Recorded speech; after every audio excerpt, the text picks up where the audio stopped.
They say monsters only come out at night, but mine lived across the street, wore a beige pantsuit, and carried a clipboard like a weapon. One moment, my family was laughing over popcorn and movie night. The next, our internet was hijacked, and the HOA president was slapping us with fines so steep they could have sunk us. She called it a security measure. I called it an invasion. And when my son decided to fight back with nothing more than a Wi-Fi password, what we uncovered was darker than any of us imagined. Because sometimes the real danger isn't what's outside your home. It's who's already inside your neighborhood. Life in Ridgeview Oaks was supposed to be simple. Saturdays meant mowing the lawn while Tara tended her garden, and evenings were for Kevin's sarcastic jokes drifting from behind the glow of his computer screen.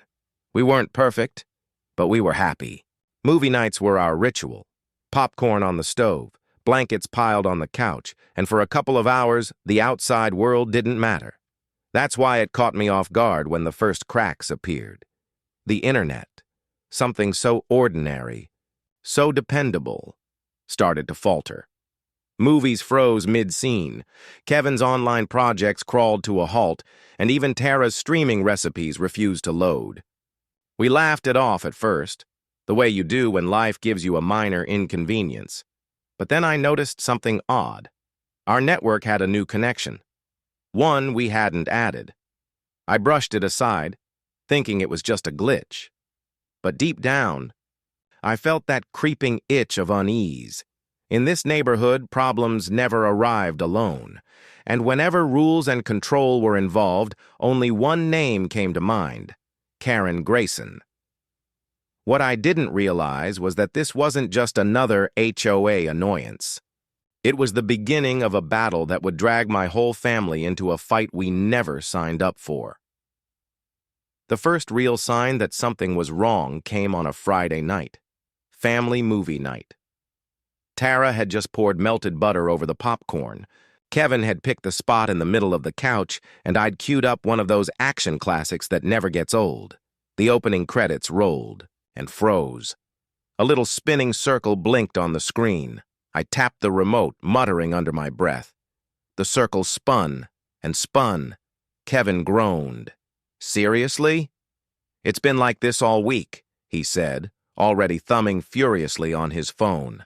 "It's crawling." He wasn't exaggerating. For my son, who could build a computer from scratch and practically spoke in code, slow internet wasn't just annoying, it was war. I went through the usual routine. Reset the router, unplug, replug, wait for the lights to blink back on. The movie sputtered to life for a few seconds, then froze again. Popcorn went stale in our hands as frustration thickened in the room. Then Kevin said the words that changed everything. "Dad, someone else is on our network." I frowned. Impossible. The password's locked down. But he turned his phone toward me, and there it was. An unfamiliar device, piggybacking off our Wi-Fi. At first, I thought maybe it was a glitch. Maybe a neighbor accidentally connected. But Kevin's face told me otherwise. He was already digging deeper. "This isn't random," he muttered. "Someone deliberately connected. And look at the bandwidth. They're using more than we are." Before I could process it, Tara asked quietly, "Who would do that?" We didn't need to say it out loud. In this neighborhood, whenever power was abused, whenever something smelled of control, there was always one answer: Karen Grayson, president of the Ridgeview Oaks HOA. The next morning, the answer arrived on my doorstep. A neatly folded violation notice. $500 per day, fine. The reason? Tampering with HOA security systems. I nearly laughed out loud. Tampering? With what? My own Wi-Fi? But then I saw the signature at the bottom in bold strokes. Karen Grayson. When I confronted her, she was standing across the street in that beige pantsuit, clipboard in hand like always. She looked almost smug. "You can't just hijack our internet," I snapped. She raised an eyebrow, that fake smile tugging at her lips. "Mr. Williams, the HOA board authorized a community-wide security audit. Our systems require access to every household's network. It's for your safety. Safety? You're draining my bandwidth and slapping me with a fine for locking you out. Your refusal to cooperate, she said coldly, endangers the integrity of Ridgeview Oaks. Non-compliance will be penalized accordingly. Tara put a hand on my arm, trying to calm me, but Kevin's eyes were burning holes into the woman across the street. My son didn't say a word, but I knew that look.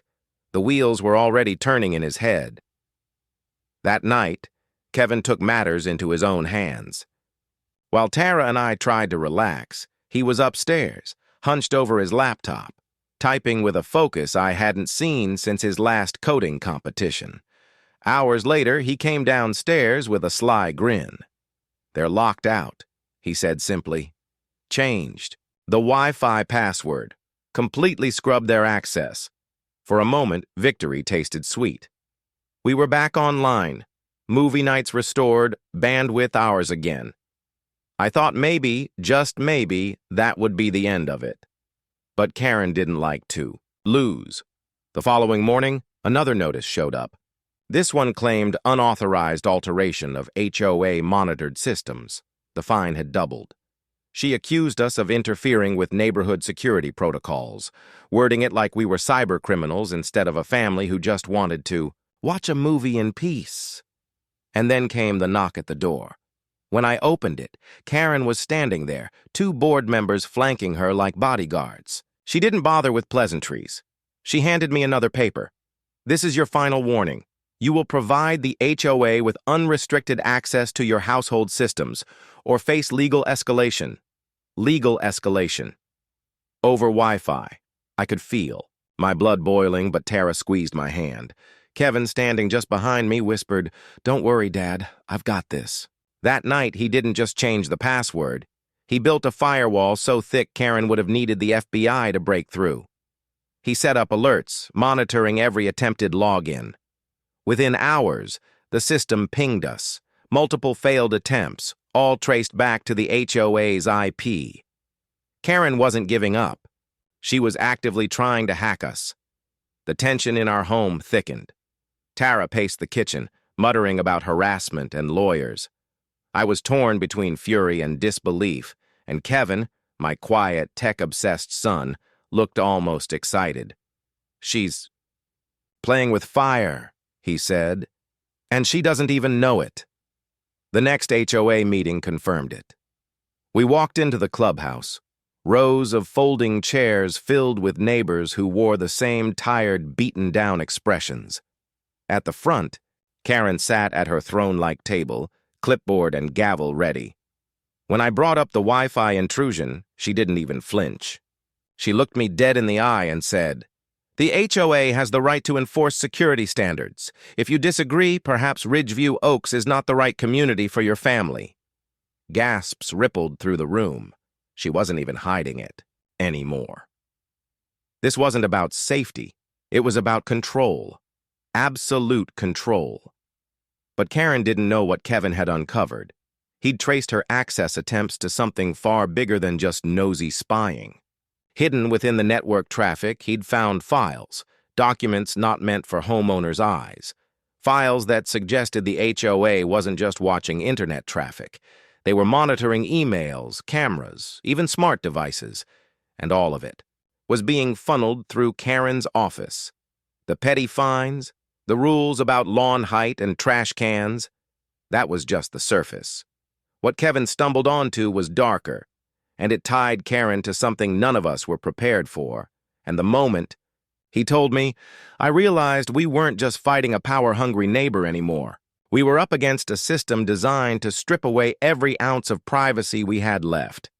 Karen thought she could bully us with fines and threats, but she had no idea my son had already uncovered her secret. What he found next would shatter the illusion of Ridgeview Oaks and put us in more danger than we ever imagined. The night Kevin showed me what he'd uncovered, I felt my stomach drop. His laptop screen glowed in the darkened living room, lines of code and captured data scrolling faster than my eyes could follow. "Dad," he whispered, They weren't. Just leeching Wi-Fi. They were watching. All of us. Buried in the logs were files, screenshots from neighbors' smart cameras, copies of private emails, even snippets of recorded audio. The HOA wasn't auditing for security. They were spying. And every trail led straight back to Karen's computer. My hands shook as I scrolled through the evidence. Mrs. Wilson's front door camera, Fred's emails about moving his garden gnomes, even fragments of our own conversations. Tara clapped a hand over her mouth, eyes wide with horror. "This is illegal," I muttered. It's blackmail material," Kevin cut in. "Think about it. Every fine, every threat, it's leverage. She's been collecting dirt on everyone." That was when fear turned into fury. I wasn't just protecting my family anymore. I was protecting an entire neighborhood. The next HOA meeting was packed. Neighbors shoulder to shoulder, frustration thick in the air. Karen sat at the front like a queen on her throne, clipboard in hand, lips curved in that smug smile that made my blood boil. When it was my turn to speak, I didn't bring a complaint. I brought Kevin's laptop. I stood, voice steady but sharp. "For months, we've been told these fines and rules are about protecting the community. But what's really being protected here, Karen? Property values or your grip on power?" Karen's smile faltered, just a flicker, but enough. I turned the laptop to face the room. The screen showed logs of unauthorized connections, IP addresses matching the HOA's office, and files labeled with homeowners' names. Gasps echoed. Murmurs swelled. Into outrage. Karen slammed her clipboard on the table. "That data is fabricated. This is slander." But the neighbors weren't looking at me anymore. They were looking at her. Suspicion, betrayal, fear. Her mask was cracking. "Then explain this." Kevin's voice rang out, strong and clear. He had stood up beside me, hands clenched at his sides. "Explain why my family's private conversations are sitting in your system files. Explain why you've been spying on everyone you claim to represent." Karen's face drained of color. For the first time, she looked cornered. Her mouth opened, but nothing came out. The room erupted. Shouts, demands, voices rising against her. Even her board members shifted uncomfortably in their seats. It wasn't just me anymore. It was all of us. Every homeowner she'd fined, bullied, or humiliated. And in that moment, she knew her reign was slipping through her fingers. I leaned forward, my voice low but carrying across the chaos. "This ends now, Karen. You're not protecting this neighborhood. You're poisoning it." The gavel slipped from her hand. The clipboard clattered to the floor, and with it, the illusion of her control shattered. Karen thought she could hide behind fines and fake rules forever. But the truth was out. And once it spread, there was no going back. What happened next would change Ridgeview Oaks forever. The day the truth came out, everything shifted.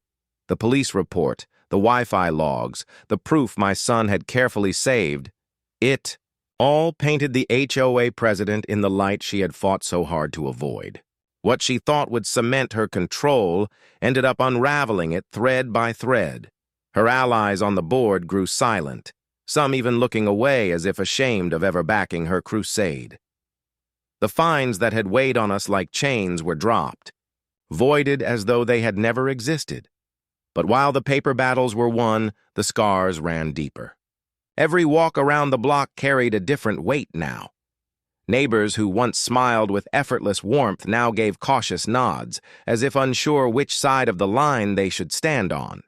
The illusion of community had cracked, revealing how fragile trust really is when power falls into the wrong hands. I remember standing at my window one evening, watching the sun sink behind the rooftops.